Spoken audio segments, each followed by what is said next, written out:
Krudttønden. Man kan altså se ganske tydeligt skudhullerne i dørene i glasfacaden, som er i facaden til Krudttønden. Altså en café, der ligger lige bag ved parken på Østerbro i København, hvor der var et debatarrangement i dag, som skulle handle om kunst og ytringsfrihed og blasfemi.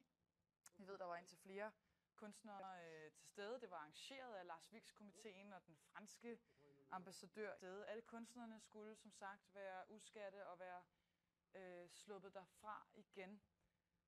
Og nu skal vi ud til Krudttønden. Vi har Palle Poulsen, TV2-reporter, med derude fra. Palle, kan du give os en... 2 folk blev bragt ud på Borre her, mens vi har stået her.